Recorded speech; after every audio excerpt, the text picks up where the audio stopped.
Welcome back, everybody.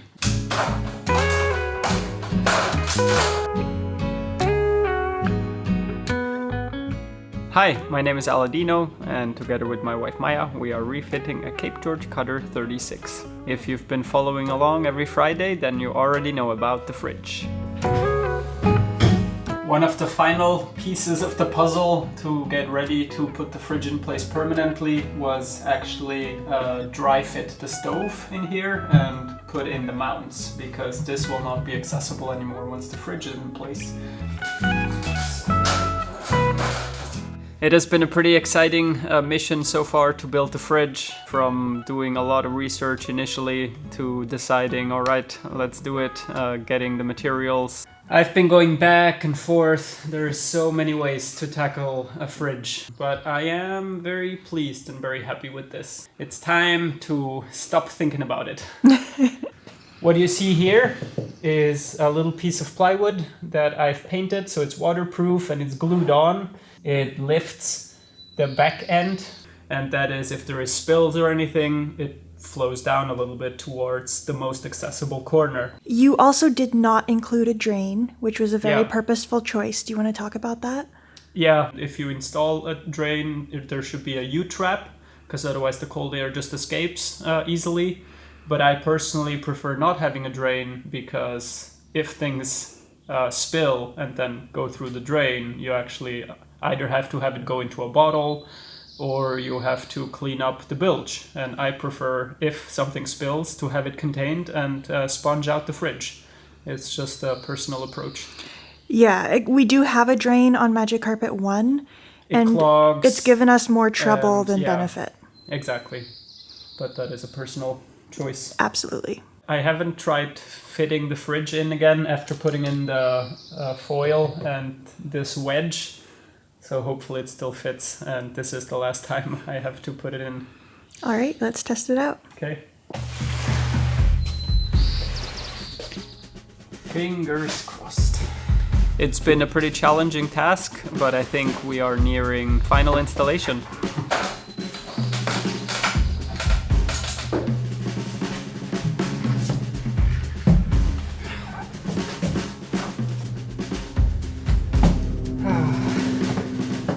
I ended up using pink board. The more foam you add, the better the insulation, but the more the volume shrinks, so that's a compromise there. 2 layers of 2 inches on the sides and 3 on the bottom, which gave me 6 inches on the bottom, trying to aim for R30 there.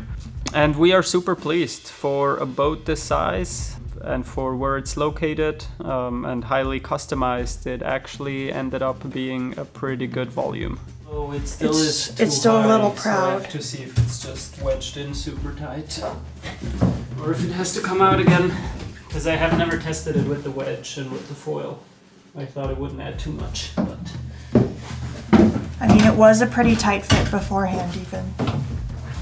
Well, if we're going to think about how to reduce a little bit of size, I would probably remove the aft reflective piece first, because I think it's more important to have the reflective thingy here next to the stove. yeah, but we will also add something here one day, maybe. Wow, that does come off easily though, hey? Yep. The top of the foam had to be flush with the plywood of the cabinets to allow me to put the countertops on. Funny enough, I would say that it's one of the trickier things I had to do on this boat.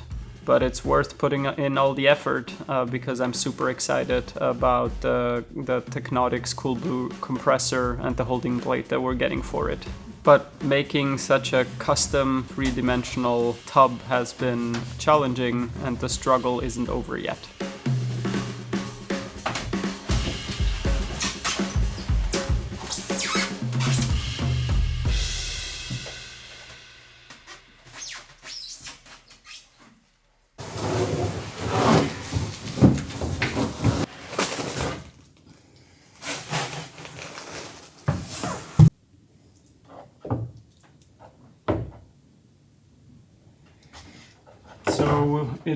So it should be sitting here, and it should be sitting on the aft edge, but of course the wedge extending further along, this is what makes it touch first.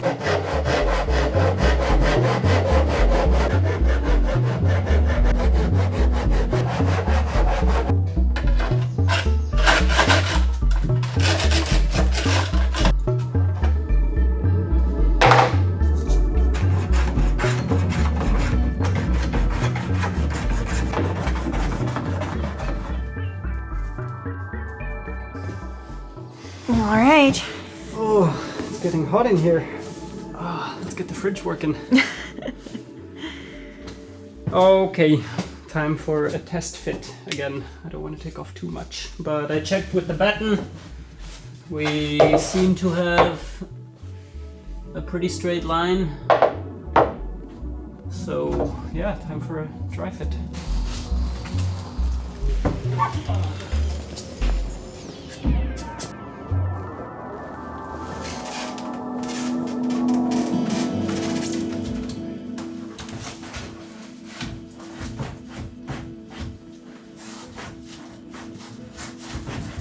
It is closer now, but still not there, so I still have to make a few adjustments. Hey, Deanie. Yes? Are you sure it's not the foil on this side, on the hull side?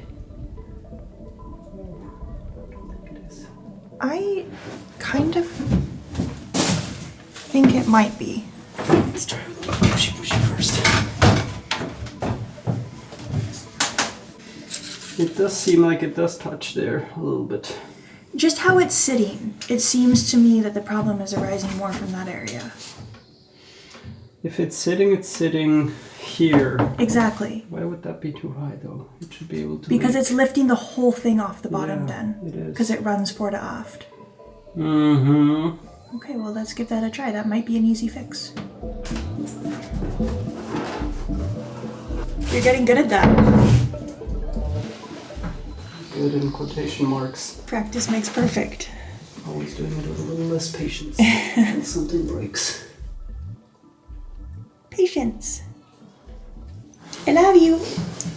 We could just grind down our hull a little bit. How did you know? We have balsa insulation. No, we don't. We have foam there.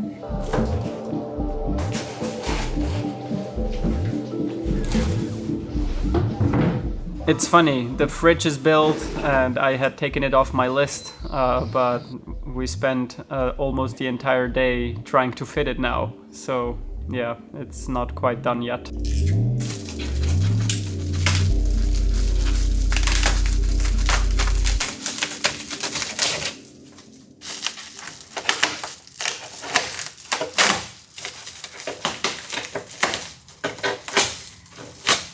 I think it's touching somewhere in this area. Yeah.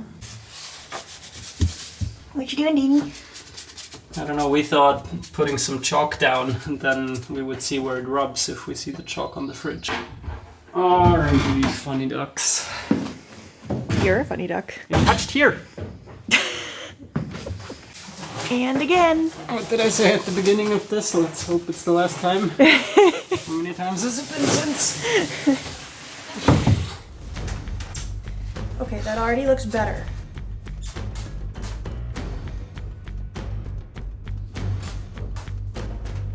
Would it help if we removed this foil, if it can go further a little bit? It would make it drop it a tiny bit, so this is also a bit of a culprit. This damn foil. Yeah, we're very close now, we're down to an 8.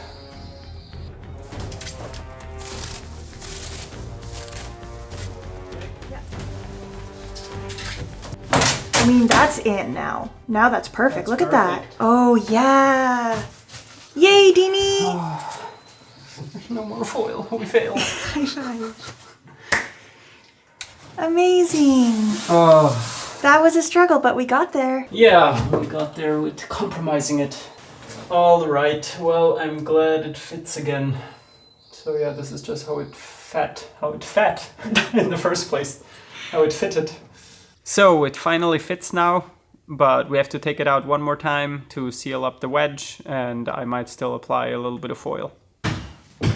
Back with the camera. Oops. Okay. What was that? The light. Oh, okay. This is the wedge. I just coated it in fast epoxy, so that should harden quite quickly. Aladino has decided to put some aluminum tape on the side of the fridge to protect against the radiant heat of the stove. We went back and forth on this. We are not experienced fridge makers, so there's a lot of conflicting advice available and it's hard to know what to do, but it does seem to make sense. An additional layer of protection next to the stove. That seems like it can't hurt. It was really expensive tape too, so we have to use it on something. There's a good reason. And if you are an experienced fridge builder, please don't tell us that the foil was no good. We don't want to know. We are so happy with our decision. No. Well, it's hard. I mean, for a lot of these projects, Aladino, you've done them before on clients' boats. But still, You've it doesn't learned mean about I know it. the best way either. No, but it does because mean- often I get, what is it? Directed. I am told what to do, basically. When you were working on clients' boats. Well, yeah. It's Sure. not like, oh, come up with something here. But Sometimes nonetheless, that's the you case. did it for long enough that you could see some long-term effects, and you could sort of decide for yourself what worked over time and what didn't. And this is something that we're less sure of. You don't have as much fridge experience, Well, we I are guess. nitpicking the details. Yeah. Yeah.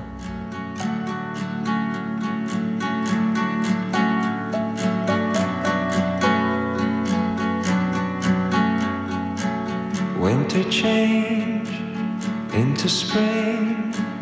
Oh, what change will it bring? There is different ways that heat travels, and apparently the foil combats one of them. Maybe the reflective one or something like that. Convective one, I forget. I think we're ready now for the final installation, but we'll see. I've been saying this for a while now. So while we wait for the epoxy to dry properly on the wedge, we are going to have a look at that Alaska yellow cedar that Ken helped us to mill. So very quick recap, this Alaska yellow cedar has been sitting in the form of pretty large slabs in our workshop for about 2 years.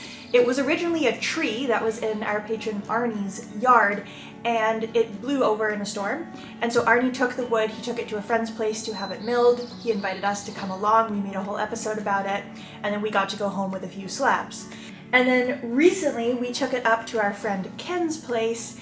He helped us rip it apart on the table saw into, well, that's what you do. I don't know, what do you call it? Rip it apart. Resaw it Resaw on the it. table saw into usable pieces that we could plane down and use for our countertops.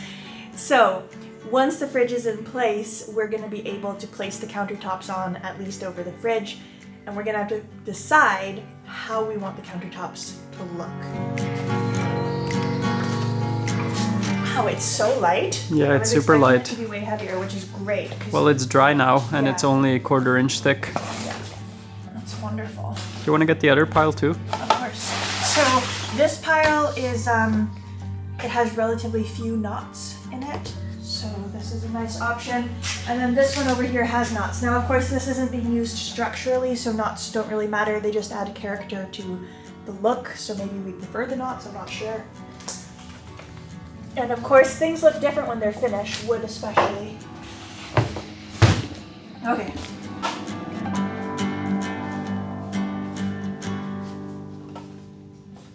This almost feels like trying to choose a paint color. There are so many options, and at the end of the day, there's probably not like a wrong one, but it still feels like a certain amount of pressure to choose correctly. So the biggest choice that we're gonna start with is, do we want the look of sort of continuous slabs repeating next to each other, so you can see how these ones were cut out of one piece? Or do we think it's going to look better randomized?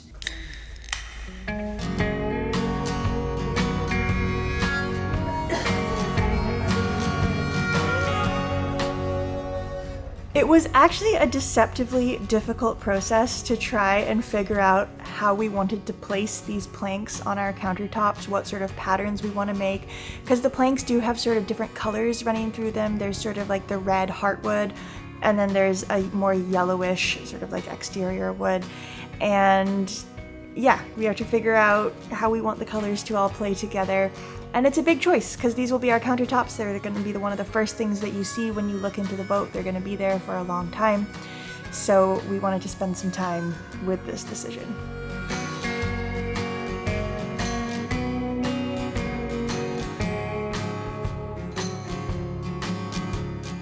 All right, we have deliberated long and hard about the most beautiful way to apply these countertops. I think we've both come to a conclusion that we're the happiest with. let me quickly walk you through the decision process and all the things we've tried. Initially, we were thinking of doing like one slab next to the other, and it created this sort of striped effect. And to be honest, I didn't love it. Deanie was happy with it, but I thought it looked too almost manufactured. Like even the teak plywood that's on the boat, I'm not such a huge fan of it. I mean, it's fine. It's lovely, but it's not my favorite thing just because it is that sort of repeating veneer pattern, and I think it looks a little fake. So I didn't love that. Next, we tried sort of putting the one slab with the red innards in the middle, and then just choosing a few more yellow pieces of wood on the outside, and it almost kind of looked like a fake slab. Except the red was very small, and I feel like normally in a slab that sort of inner color extends a lot farther out, if you know what I mean. So then we came to this, which when it's all lined up properly, and it's not perfect here, but you get this sort of really beautiful red interior as if it was a full slab, transitioning to the yellow exterior. But in order to pull this off, it means that we would actually have to cut these planks in half. So instead of 6 inches wide, they're going to be about 3 inches wide, though they're probably not all going to be completely exact, because we essentially want to create red boards and yellow boards so that we can arrange them exactly how we would like. So I think that's how we're going to proceed. This does have the added benefit of smaller boards. There's less chance of them warping. Now these are going to be coated in epoxy. They have dried for 2 years, but nonetheless.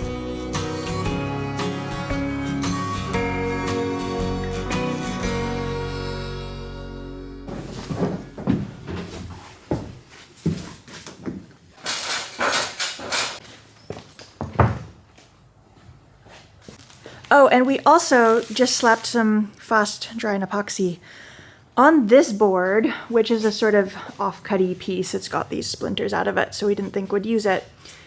But look how cool that looks. I mean, looks like, yeah. It's beautiful. That's a whole other debate though, like it looks so cool. But if you have too many of them, I think it can quickly look overwhelming too. So we're gonna have to be judicious in our placement of the larger knots, I think. So aesthetic decisions are very personal. There certainly isn't a right or wrong. Other people might have chosen completely differently. But I think for us, this feels really good. I think it's a really beautiful bringing together of my style and Aladino's style. Growing up on the west coast of Canada, I've always been inspired by like the beautiful log homes that we have all over the place. A lot of West Coast architecture has some really beautiful natural elements included in it. Like a house might have some gorgeous tree trunk that the bark has been stripped off, but all the sort of beautiful curves and undulations of the trunk are still there. And that tree trunk might be in like the middle of a living room. You get a lot of like live edge tables, which I really love, but just all these natural elements throughout the house. Whereas Aladino's aesthetic, I think, tends much more to the European, which tends to be more refined, tends to be more crafted and processed, which is also really, really beautiful, but a different aesthetic. And I think this is a really nice bringing together of those two, because we have this sort of slab effect. We have this beautiful whirly, swirly wood. It's not just all straight vertical grain, but it's still contained in a really beautifully crafted and obviously, thought through and created shape of the chart table. We don't just have like a live edge or something. So it's a really good compromise, I think, and I'm really excited about it.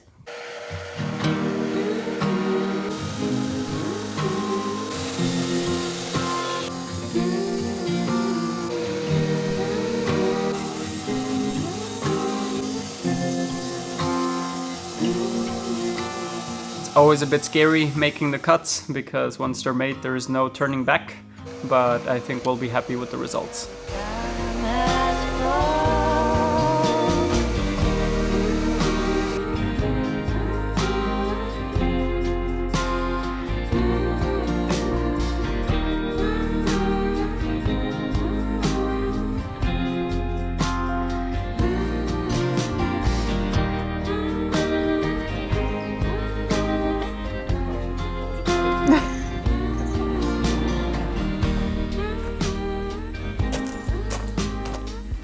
Good day?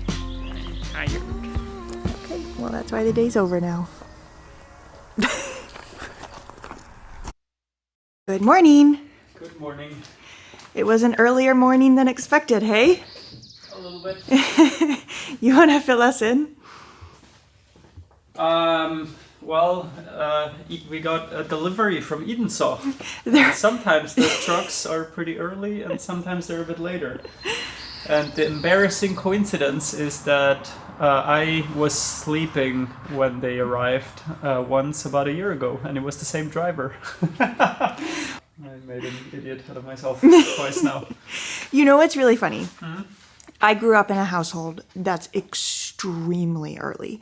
My mom gets up between 4 and 5 in the morning.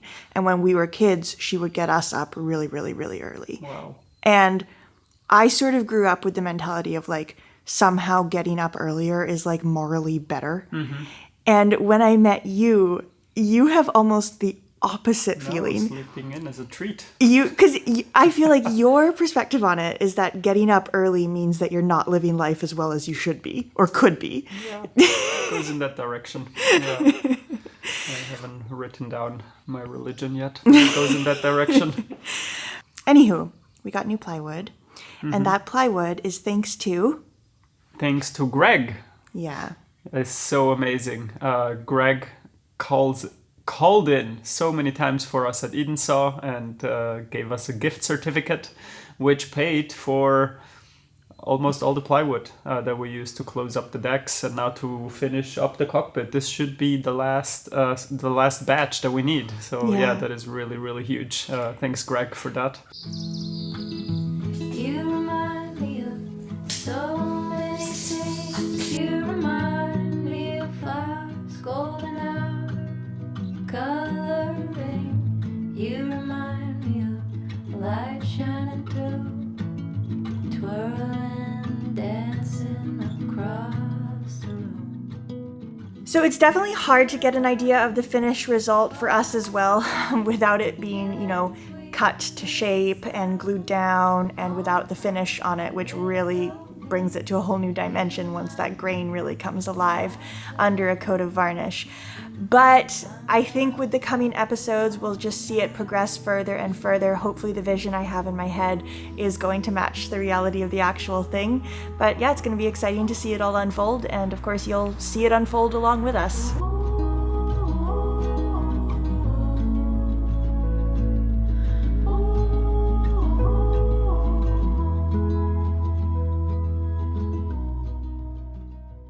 It's actually so interesting how different Aladino and I are in this regard, because I have really been struggling with this refit for the past while. The sort of drudgery of every day and the tasks that needed doing were so uninspiring to me, and it was really hard to keep up motivation. Now we're getting to sort of the aesthetic details and envisioning really the finished product, and this just lightens my spirits like nothing else. I'm so excited and so engaged. And meanwhile, Aladino is so frustrated because this is sort of the slower part where you spend time looking at pieces of wood and trying them in different configurations and seeing what works best, and instead of actually just getting stuff done. And that, I think, really frustrates Aladino. So, are we ready to finish off the thing that started it all? Yeah, pretty much, hey? Let's put the fridge in. Yahoo! All right. Whoa, man!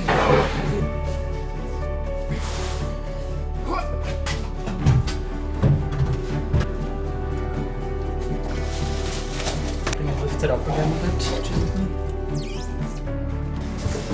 A perfect fit! Look at that. Is that so? Yeah, I think it's sitting perfectly. Nice. Congratulations, Aladino. Thank you. The fridge is done. What a saga this has been. So, next steps.